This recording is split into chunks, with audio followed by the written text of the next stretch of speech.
The Gift of the Magi by O. Henry is a timeless short story that explores themes of love, sacrifice, and selflessness. Here's a retelling in approximately 600 words. It was Christmas Eve, and Della sat in her modest apartment, counting the small amount of money she had painstakingly saved. She had only $1.87, hardly enough to buy her husband Jim a decent gift. The couple lived in a tiny, sparsely furnished flat that reflected their humble means. Yet, their love for each other made their lives rich. Della was determined to find a gift that would truly express her love for Jim. As she glanced at her reflection in the mirror, her heart sank. Her most prized possession was her long, beautiful hair, which cascaded down her back like a river of silk.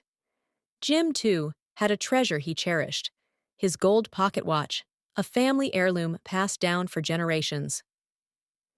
An idea struck Della. She quickly bundled up and headed out into the bustling city streets. She stopped at a shop with a sign that read, Madame Sofronie, hair goods of all kinds. Taking a deep breath, Della entered and asked if the proprietor would buy her hair. Madame Sofronie examined Della's locks and offered her $20. Without hesitation, Della agreed. Her heart ached as she felt her long hair being cut, but she consoled herself with the thought of making Jim happy.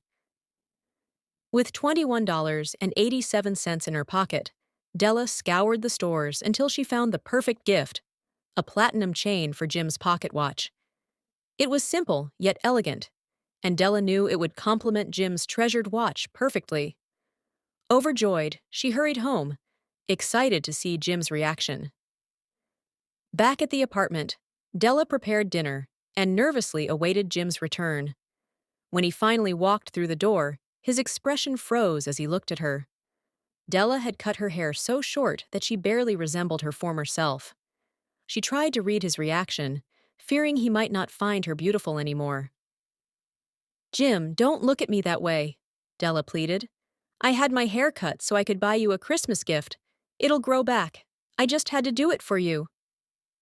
Jim finally smiled, though his eyes held a mix of love and disbelief. "Della," he said softly, "nothing could ever make me love you any less. But you'll see why I'm surprised." He handed her a small package. Della opened it eagerly, only to find a set of exquisite combs, the ones she had admired in a store window but could never afford. The combs were beautiful, adorned with jewels, perfect for her long hair. Tears welled up in her eyes as she realized the sacrifice Jim must have made to buy them. "Jim, they're perfect," she whispered, "but my hair is gone." Jim smiled ruefully and pulled out his pocket watch. "And I sold my watch to buy the combs," he admitted. For a moment, the room was silent as they absorbed the irony of their situation. Both had sacrificed their most treasured possessions to bring joy to the other, only to render the gifts practically useless. Yet they laughed, realizing that their love for each other far outweighed any material possession. Henry concludes the story by comparing Jim and Della's selfless love to the Magi, the wise men who brought gifts to the Christ child. While their gifts may seem impractical, the true value lies in the spirit of sacrifice and love behind them. Like the Magi, Jim and Della gave from the heart, making them truly wise. This heartfelt story reminds us that the greatest gifts are those given with love and selflessness, transcending material value.